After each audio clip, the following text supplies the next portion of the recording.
नमस्कार दोस्तों, स्वागत है आपका केटी वॉइस स्टोरीज चैनल में। हमारी आज की कहानी है नई गृहस्थी। सुबह सुबह दरवाजे की घंटी गनगना उठी तो सूरज ने बड़बड़ाते हुए दरवाजा खोला।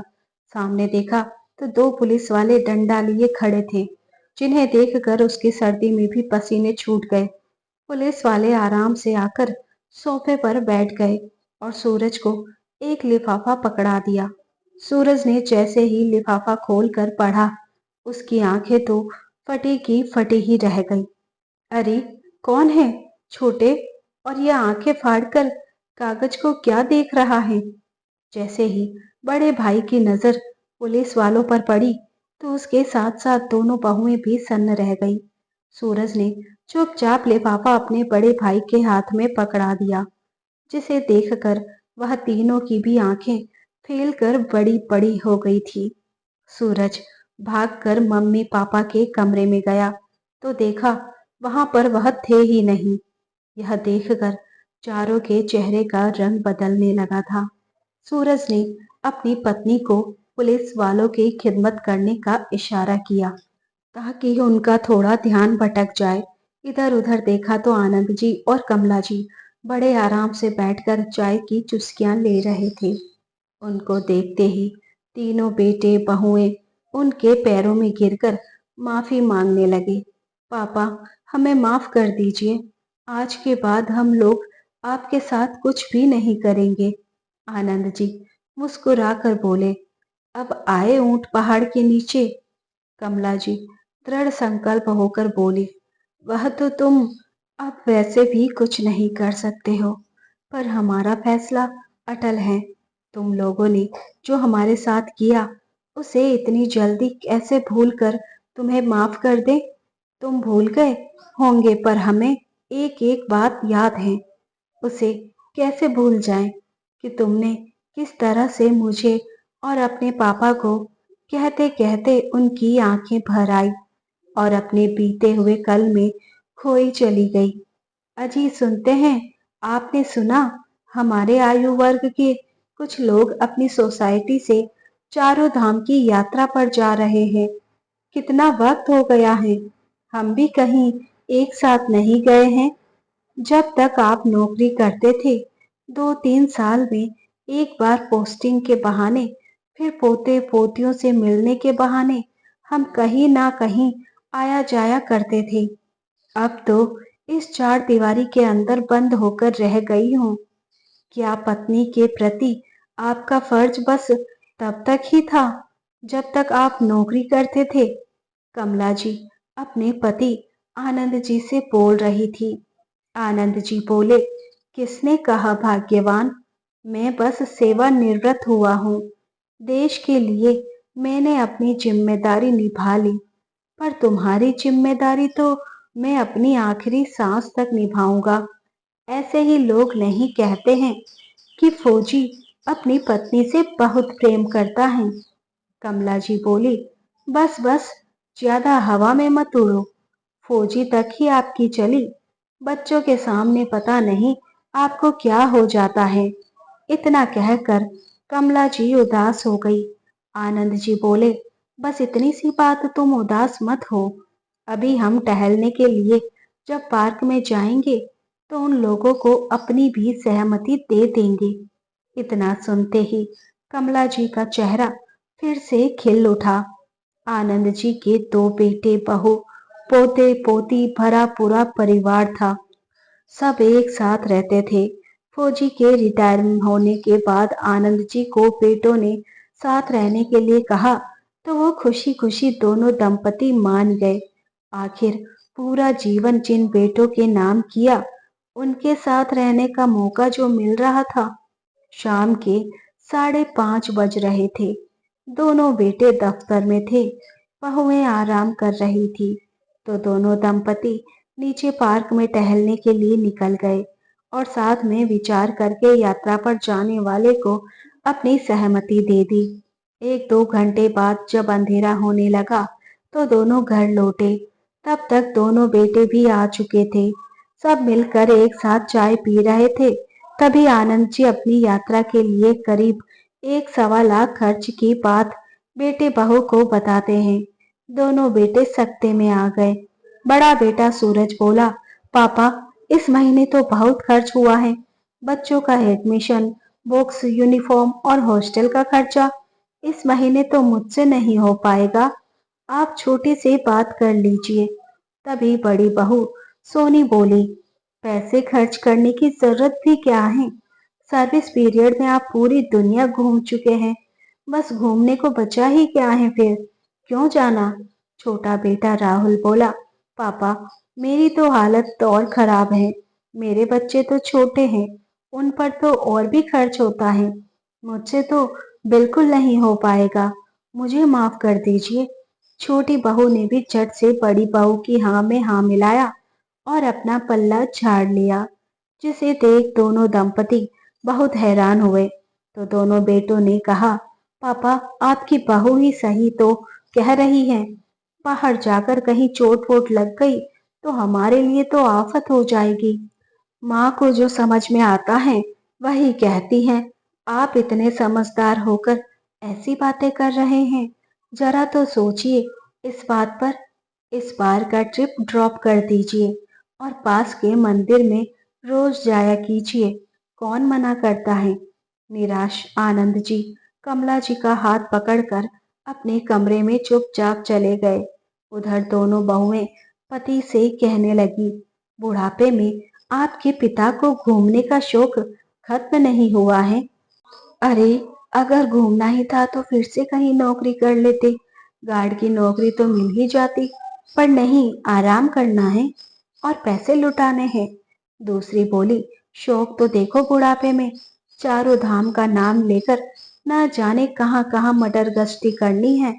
इतना कहकर चारों हंसते हुए अपने अपने कमरे में चले गए। कमला जी ने उनकी बातें सुनी। कमरे में जाते ही बोले, देखा आपने, मैं जानती थी ऐसा ही कुछ होगा। यह बच्चे भूल गए कि जहाँ जहाँ हम रहते थे वहाँ अपनी मर्जी से नहीं बल्कि नौकरी के कारण आपको रहना पड़ता था। उनके खर्चे पूरे हो सके इसलिए हम कहीं नहीं जाते थे।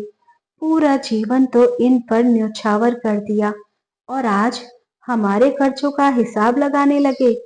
आनंद जी बोले, तुम चिंता मत करो।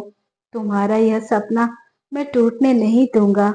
मैं दूसरे माता पिता की तरह अपना पूरा जीवन अपने बच्चों पर न्यौछावर नहीं करूंगा, और वह भी तब जब मेरे बच्चे उस लायक नहीं हैं। इतना कहकर आनंद जी और कमला जी ने न जाने क्या आपस में बात विचार किया और खामोशी से एक हफ्ता बिताया और एक सुबह किसी को बिना कुछ बताए घर छोड़कर निकल गए। अगली सुबह जब बेटे बहू ने उन्हें घर में नहीं पाया तो बहुत नाराज हुए। सब उनका फोन मिलाने लगे तो फोन की घंटी इस कमरे में आने लगी। सबने देखा तो दोनों का फोन वहीं तकिए के पास रखा हुआ था। दोनों भाइयों ने बात विचार किया और लग गए अपने सगे संबंधियों को पूछने, पर सभी तरफ से बस निराशा ही निराशा हाथ लगी। सोनी बोली, जब तक घर में थे परेशान करके रखा था, अब देखो घर से निकल गए हैं तब भी परेशानी देकर गए हैं। तभी दरवाजे की घंटी बजी। राहुल दरवाजे पर गया तो दरवाजे पर कुछ लोग थे और उनमें से एक ने राहुल को एक लिफाफा पकड़ाया। अंदर से सूरज बोला, क्या बात है छोटे, कौन है और यह कागज कैसा है? सूरज ने कागज अपने हाथ में लिया और खोलकर पढ़ा तो उसके पैरों के नीचे से जमीन खिसक गई। राहुल, बड़ा भैया क्या लिखा है इस कागज में, जिसे पढ़ते ही आपके चेहरे का रंग बदल गया है? सूरज ने उत्तर दिया, पापा ने यह मकान बेच दिया और हमें भनक तक नहीं लगने दी। यह लोग इस मकान का पोजीशन लेने आए हैं।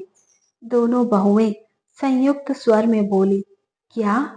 सोनी तो वही सोफे पर धम से बैठ गई और राहुल की पत्नी बोली, देख लिया आपने अपने बाप की करनी को, यह सिला दिया उन्होंने हमारी सेवा का।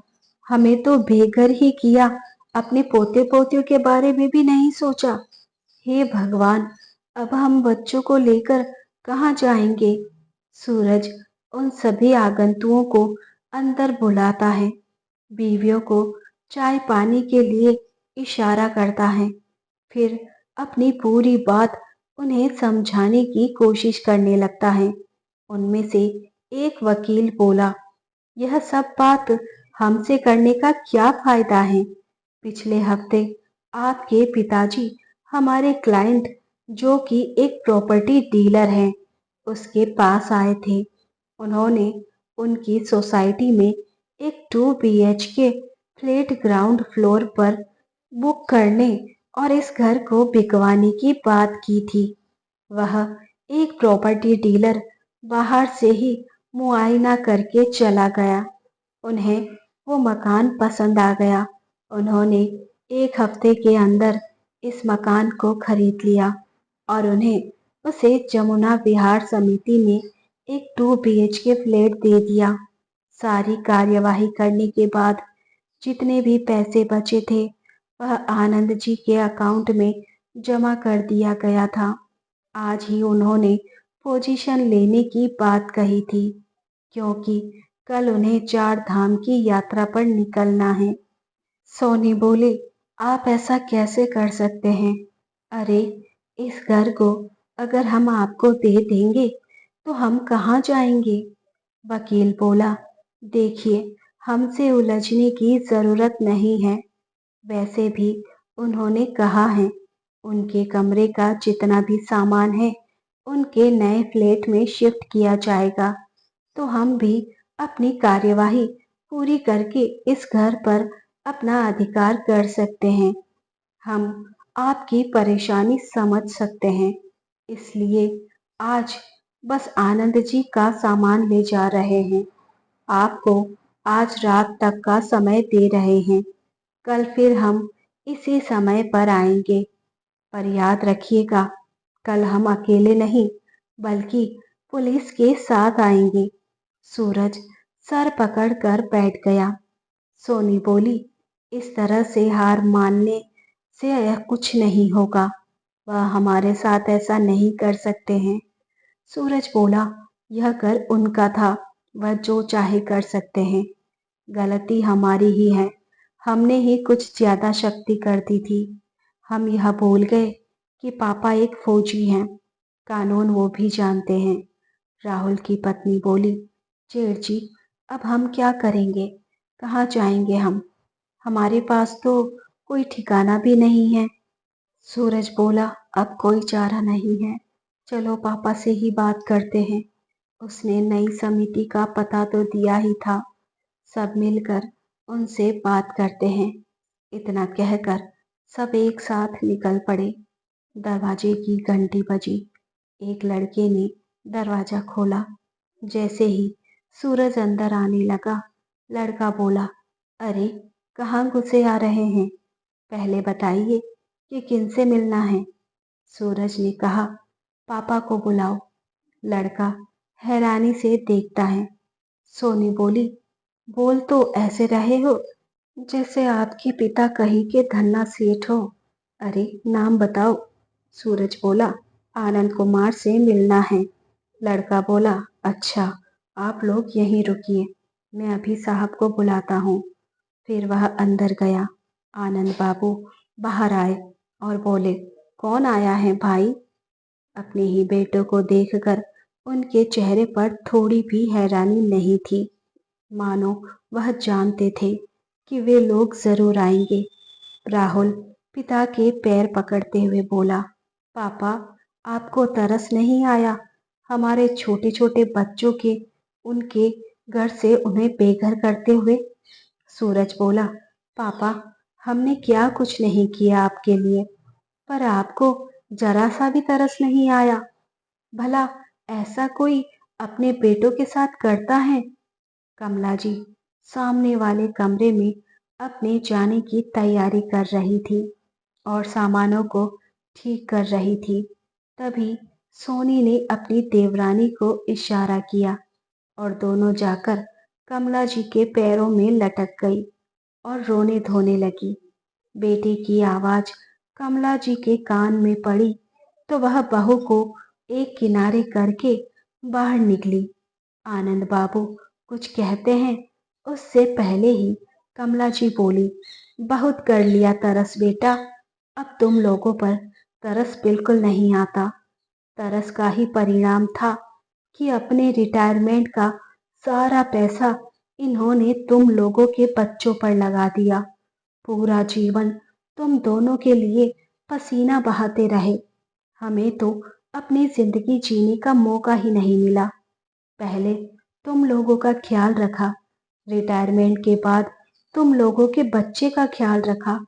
रिटायरमेंट के बाद भी ना कहीं जा सके, ना कहीं घूम सके। आनंद बाबू बोले, रहने दो कमला, क्यों पुराने घाव को कुरेद रही हो। कमला जी बोली, नहीं जी, ऐसे बच्चे हैं, जब तक यह हमारे गांव को कुरेद नहीं देते उन्हें हमारे दर्द का एहसास नहीं होगा। अरे, तुम लोगों ने तो रिटायरमेंट के बाद उनके पैसों को बांटकर अपने अपने अकाउंट में रख लिया था और हमसे यह कहा कि जब जरूरत होगी तब हम मदद कर देंगे। क्या खूब मदद की है बेटा, शाबाश। महीने में जब पेंशन का पैसा आता था तुम दोनों अपना अपना खर्चा हमारे सामने रख देते थे।